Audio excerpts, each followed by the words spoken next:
Welcome back to Moto 41 here in Southern California. We've got a new project to introduce you to today. It's one of our favorites from 1975 and it's a Yamaha DT400B.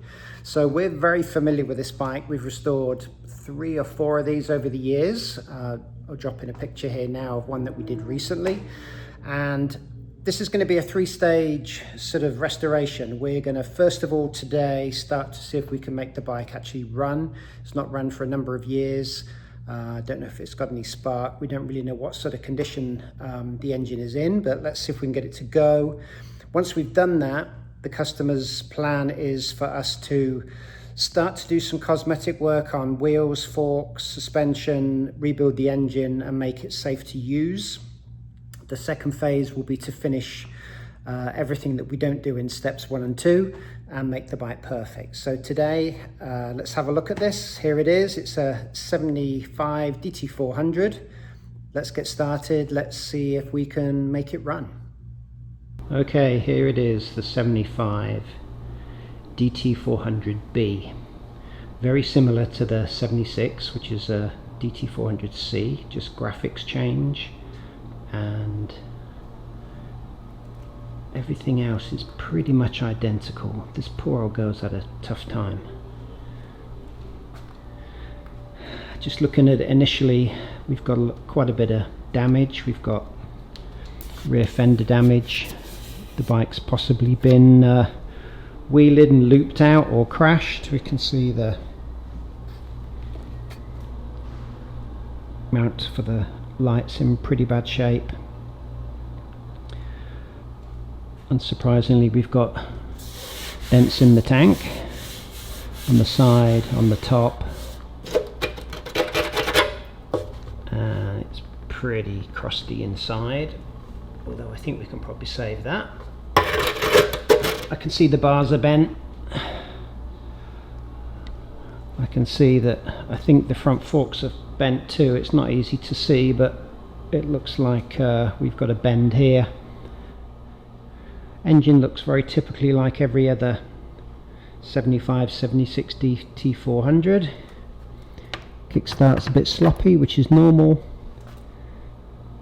and everything else is just well beaten up and used. And according to the speedo, we've got 4,700 miles. Very faded clocks, which are an indication it's sat out in the sun for quite a bit. Came to us from Washington.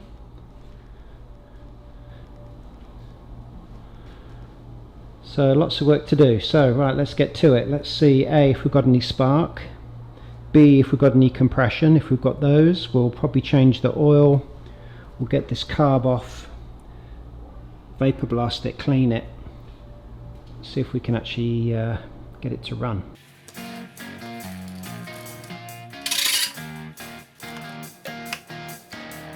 Oh, that's pretty loose. So while everything else is pretty dirty and crusty, the plug is new. That's generally a sign that somebody changed the plug. Yeah, I don't think that's ever run.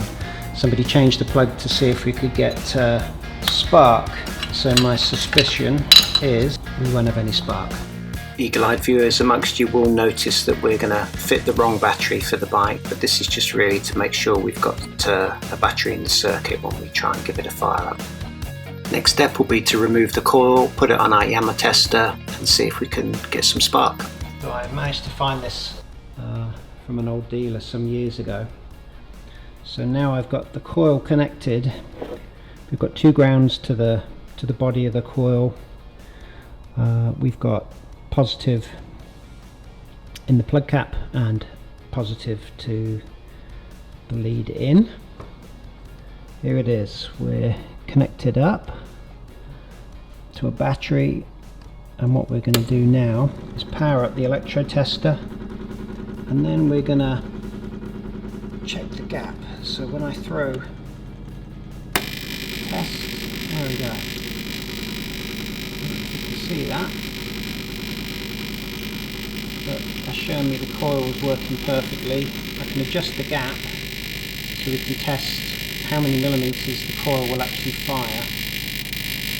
So it's pretty consistent up to about 8, comfortable at 7, which is a good number. I think factory spec was 7. So coil seems good.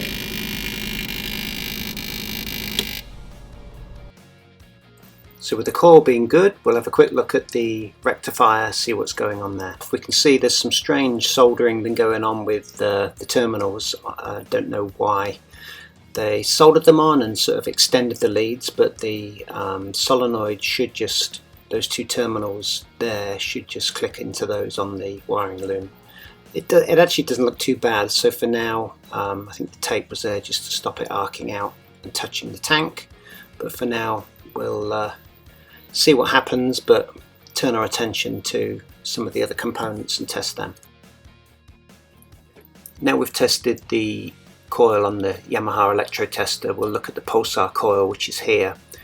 This picks up the signal from the crank and fires the signal to the electronic ignition via those leads. So we're going to put our ohm meter across those two terminals. We can take a reading and we can check the factory manual and work out that 97, I believe, was the correct reading across the two wires, coming out at 97.9, so we're a little over, but we've got plus or minus 10%, so I'm actually happy with that. It's close enough and it should at least be good enough to give us some spark.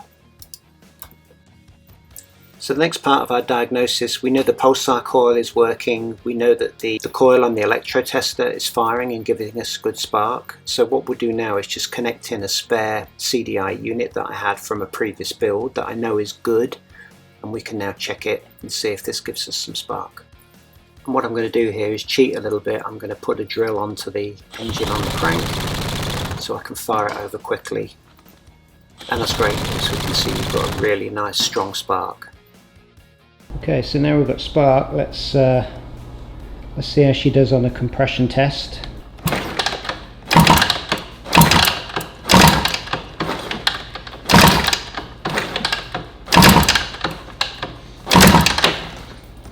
It's actually a little difficult to kick over. I'm suspecting that the decompression valve on the front of the cylinder is not working very well, but we've got 120. So pretty good. That's definitely enough to get us going, so we should be able to get it started with that sort of compression. So now we know we've got spark, we've got compression. Now let's have a look at the carb. Let's open it up, take the float bowl off and see what's inside. And surprisingly not as bad as I was expecting.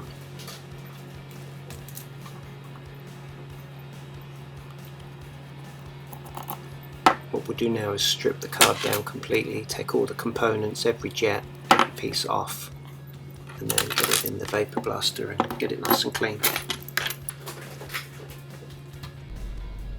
Okay, so here's a carb. The carb's all now in pieces, everything is off.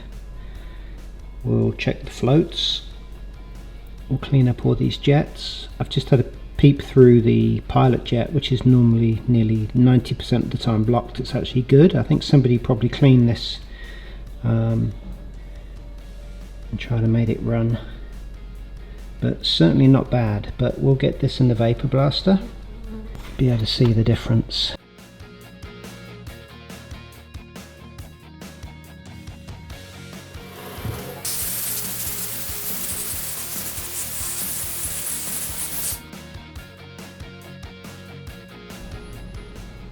Okay, so carb's now nice and clean, been in the vapor blaster. You see the bowl and everything is all good to go. Reviewed all the individual components. We'll change the screws. We'll change the main and the pilot jet. I actually had the correct spares. We've cleaned everything else, ready to go back in. We've also got a new needle valve. And then some of these pieces will go to zinc, like the choke of the springs and other stuff. We won't want them to go rusty now they've been cleaned. But so that's all the pieces clean, that's all the carb clean.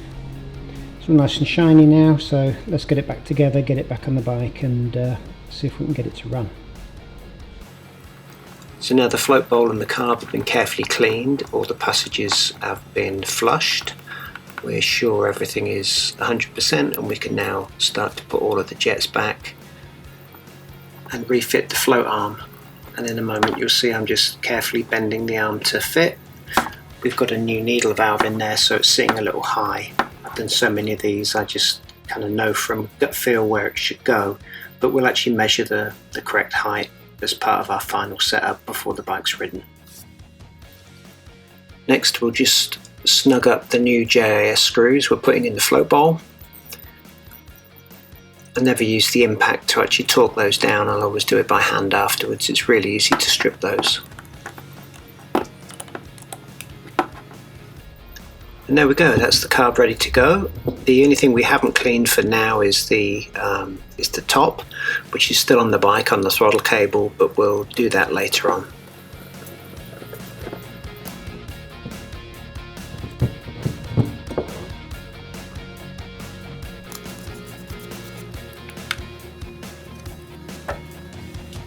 So before we try and start it, I could tell the decompression valve, which is just here, it sits on the front of the cylinder head, wasn't working.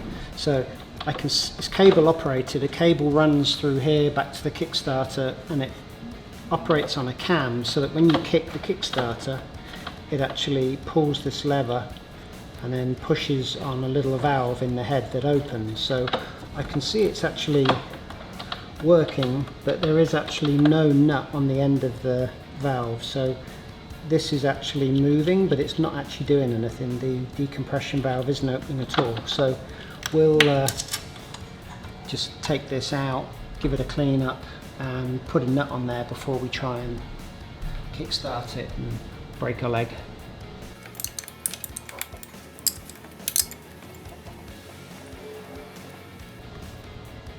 So here you can see the valve that opens and lets compression out to make the bike a little easier to start. Alright, so there's our decompression valve all cleaned up. So we've replaced the missing lock nut and also the split pin. So now when the kickstart activates and the cable pulls, it will actually open this little valve on the back.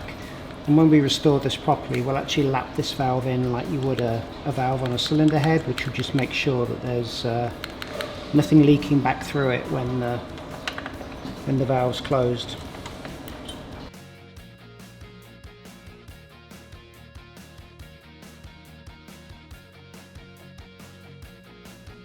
If we kick the starter now, yeah, there we go. So that's releasing pressure. Should be ready to go.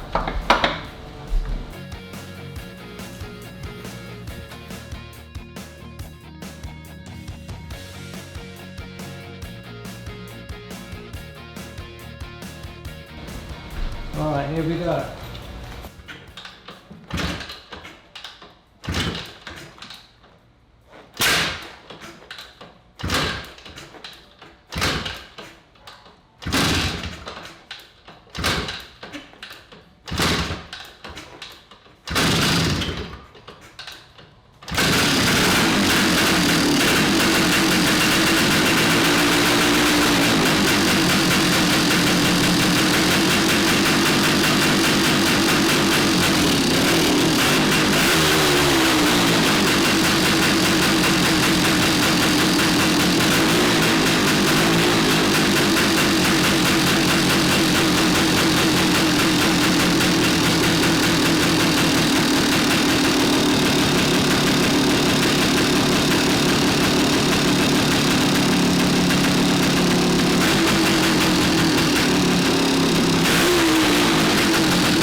Alright, so pretty successful.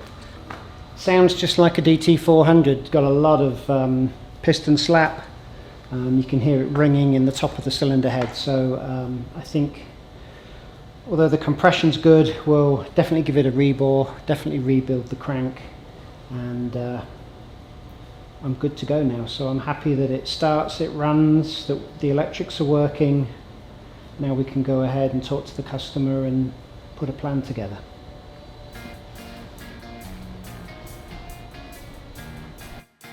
Okay, that's a wrap for this part, so hope you enjoyed that. If you haven't already liked and subscribed the video, please do so.